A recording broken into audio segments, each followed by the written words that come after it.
want to bring in Democratic Congressmember Jimmy Gomez from right out here in Los Angeles. Congressman, good to see you. Like, these are your colleagues. Like, how do you go to work? How do you go to work with these people on a day-to-day basis, man? Well, yeah, we're living in an environment where, up is down and down is up. Marjorie Taylor Greene is making sense when it comes to the ACA, and the rest of the Republican Party has completely gone unhinged. Like, they're insane. If you just listen to what they're saying, you have Salazar who's saying, "Hey, let's just invade Venezuela for their oil." Back in the 1950s, they would have used the CIA to overthrow the government to get access to the oil. This is just bonkers. And then you have this woman saying, "Hey, there's too many immigrants in the United States." Well, this is a country of immigrants. We're a country of immigrants, not of kings, and they tend to forget their history. And then Whiskey Pete over here, who's never should have been confirmed to be the Secretary of Defense, is ordering illegal strikes. He's also releasing war plans on an insecure signal chat, thinking that it is quote unquote secure. And then you have Donald Trump that's sending tweet after tweet after tweet in the middle of the night. They've gone bonkers. I'm not sure if they're trying to gaslight us by diverting our attention to one direction away from the disastrous economy. But either way, they have lost their minds.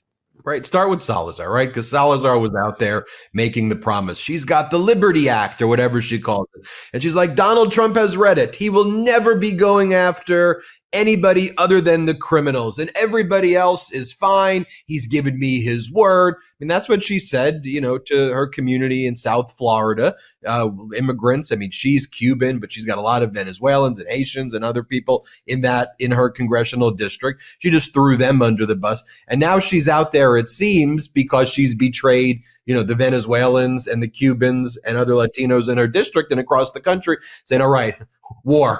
We're going to do the war. We're going to oust Maduro, because that's her only thing she can go to say, like, look, we're going to take over Venezuela at this point. Yeah, no, first, no one should trust her when it comes to immigration reform. I never did. I know some people in my caucus was trying to work with her to create that bipartisan coalition, but you can't trust these individuals because they never stick to their word. They're also inconsistent.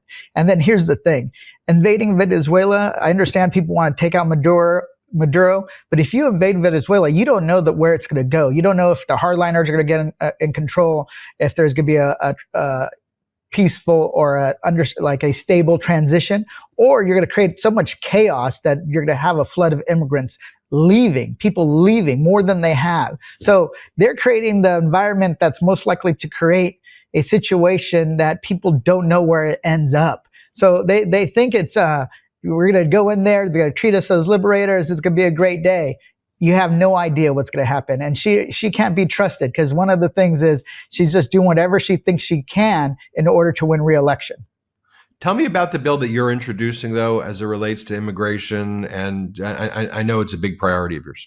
Yeah, so I'm introducing a bill. It's going to drop. It is called Make Housing Affordable, Defend Democracy. One of the things we saw in Trump's one big, beautiful bill was a $175 billion slush fund to turn ICE and CBP into his own national police force that can be sent anywhere at any time with no accountability to terrorize our neighborhoods, under the premise that they're going after criminal immigrants, which is not true. We even seen them go arrest U.S. citizens just based on what they look like, the language they speak, the job that they're doing. So this bill would take that $175 billion and put it into tackling our housing affordability crisis. It would invest in down payment assistance for first-time home buyers, spark a housing boom that would create 1 million units of housing per year for the next 6 years. It would help people with rental assistance who are rent burdened. This is what people want. They don't want us to destroy our economy. They don't want our democracy to be put at risk because of this police force. It's too dangerous. So what I'm saying is, hey, you elect Democrats, we're going to use this money, $175 billion, to tackle affordability in this country once and for all. That's what we will prioritize. We don't talk about being America first. We deliver on policies that actually help working people. I want to show you this clip as well. This is MAGA Republican Congress member Andy Harris. That's what he had to say on healthcare this morning. Let's play this clip. Well, what we're going to do is we're going to concentrate on making healthcare affordable for everybody, not just the 7% who receive Obamacare. And then we're going to continue to talk about how important it is that we control our federal deficit going forward in order to keep prices down, to keep inflation down, to keep mortgage rates down, because that's what Americans are thinking about. We think we have the solutions. More subsidies are not the solution. Actually, the free market is the solution, with less government interference and less government spending. Yeah.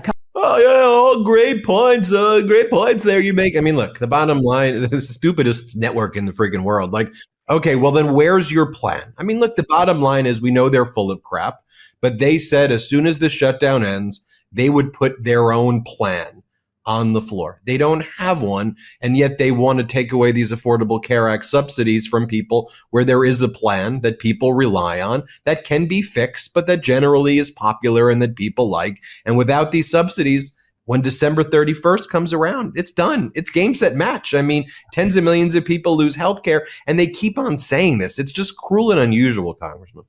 No, they're full of crap, and they don't care about the American people, and they don't care about their own constituents. One of the things we know for facts that in the states that didn't expand the Medicaid, those were mostly Republican states.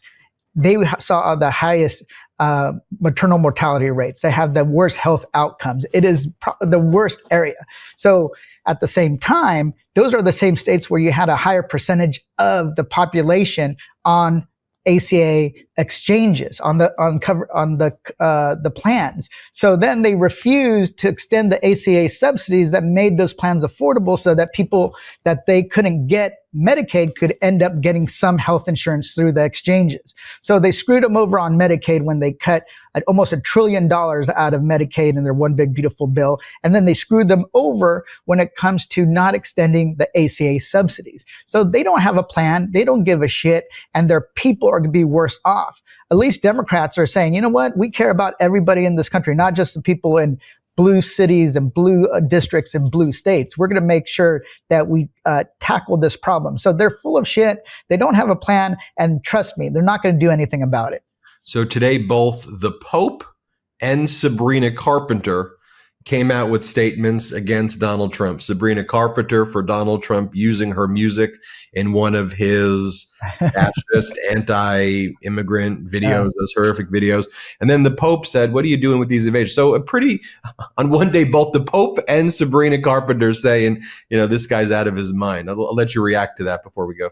Well, I think that's all people need to know. It's like you have somebody who is moved by the Holy Spirit in their music, and the one that's moved by the Holy Spirit in their religion. Both say that what's going on when they're attacking immigrants is insane. Not only does it go against everything that America stands for, that we are a country of immigrants, but it goes against what people of the Christian faith believe, like take care of the stranger. So this is what it's about. Trump, here's the thing, he doesn't care about our country. He doesn't care that immigrants actually make us stronger and better. He doesn't care that what he's doing is undermining the fabric and dividing the country across each state, across ideologies. But you know what? He's losing his own base. You're starting to see people turn on him. And that's because people always are against undocumented immigrants in a broad sense. But then they realize, hey, there are neighbors, there are construction workers, there are employees, there are the people that take care of our kids, they're the people that live next to us, and they're good people.